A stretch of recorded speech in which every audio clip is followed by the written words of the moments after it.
तर बीडच्या मस्साजोगचे सरपंच संतोष देशमुख हत्याकांडाने राज्य हादरले। या प्रकरणाशी संबंधित असलेल्या खंडणी प्रकरणी वाल्मिक कराड सध्या पोलिसांच्या अटकेत आहे। यावरून भाजप आमदार सुरेश धस यांनी धनंजय मुंडेंवर टीकेची राळ उडवली। एकीकडे धस यांच्याकडून दररोज नवनवे आरोप केले जात असताना दुसरीकडे पुण्यातील कुख्यात गुंड निलेश घायवळ सोबत धस यांचा एक व्हिडिओ व्हायरल झाल्यानं चर्चांना उधाण आलंय। मात्र घायवळचे विविध राजकीय नेत्यांसोबत फोटो असल्याचं स्पष्टीकरण देत धसांनी हात झटकले। खरं तर कालच धस यांनी शरद पवारांच्या राष्ट्रवादीचे पदाधिकारी नितीन बिक्कडवर खंडणी डीलिंग प्रकरणात मध्यस्थीचा आरोप केला होता। तर गुंड निलेश घायवळच्या टोळीनं काही महिन्यांपूर्वी पवनचक्की ठेकेदारीतून नितीन बिक्कडला धमकी दिली होती। आता धस आणि घायवळचा व्हिडिओ समोर आल्यामुळे आता वेगळ्या चर्चेला तोंड फुटलंय।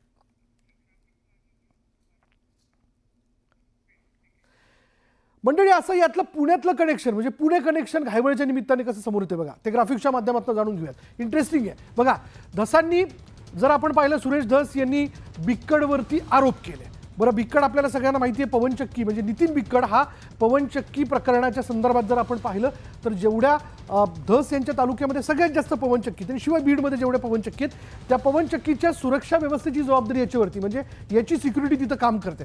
त्याचवेळी बघा, त्याचवेळी काय होतंय, त्याचवेळी म्हणजे सुरेश धस नितीन बिक्कडवरती आरोप करतात, त्याचवेळी सुरेश धस आणि घायवळ यांचा एकाच मंचावरती असल्याचा एक व्हिडिओ जो आहे तो समोर आला, ज्यावरनं सुरेश धस आणि घायवळ यांचे जवळचे संबंध आहेत का हा मुद्दा पुढे येताना दिसला।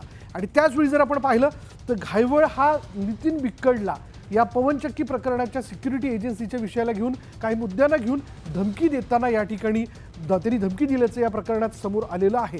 पुन्हा एकदा परत एकदा आपण नजर टाकूयात। जर आपण पाहिलं तर कशा पद्धतीने पुणे कनेक्शन जे ते समोर येत आहे। ज्या सुरेश धसांनी नितीन बिक्कड यांनी सातपुडा या बंगल्यावरती धनंजय मुंडेंच्या खंडणीच्या विषयाला घेऊन जी डील केली, हा जो आरोप केला, त्याचवेळी हा व्हिडिओ पुढे येणं, यावरनं या प्रकरणातलं पुणे कनेक्शन जे आहे त्याविषयी मोठी चर्चा जी आहे ती केली जाते। निलेश घायवळ जे आहेत त्यांचे फोटो राम शिंदे साहेबांच्या बरोबर आहेत, ते शेजारच्याच मतदारसंघातले आहेत। त्याच्यानंतर वर्षावरती सुद्धा एकनाथ शिंदे साहेबांबरोबर त्यांचे फोटो आहेत। माझ्या मतदारसंघातल्या एका लग्नाला ते आले होते आणि लग्नाहून परत जाताना माझ्या इथं थांबले। आता आल्यानंतर फोटो काढा म्हणल्यावर फोटो काढावा लागतो। तर मी क्लिअर कट सांगतो की माझे दोन्ही मोबाईल ओपन आहेत, तुमच्याकडे आहे। एक जरी फोन कधी माझा आणि त्यांचा झाला असला तरी सुद्धा मी त्याला जबाबदार।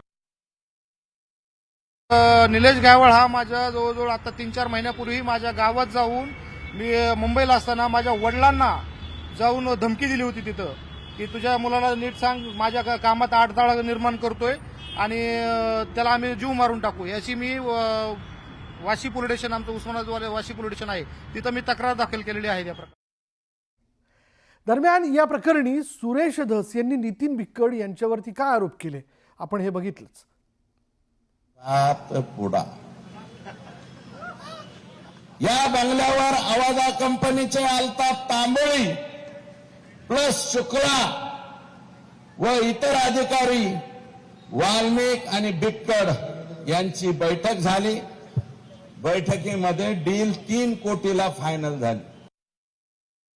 आरोपी पळाल्याच्या नंतर यांचं जे गाव आहे फकराबाद तालुका वाशी, इथं त्यांनी आरोपी सांभाळलेत किंवा तिथून पुढे पाठवण्यासाठी सुद्धा या बिक्कडनी मदत केलेली आहे। हा बिक्कड आज उद्या बहुतेक आतमध्ये सुद्धा जाऊ शकतो, त्याच्याबरोबर फोन आहेत सगळे।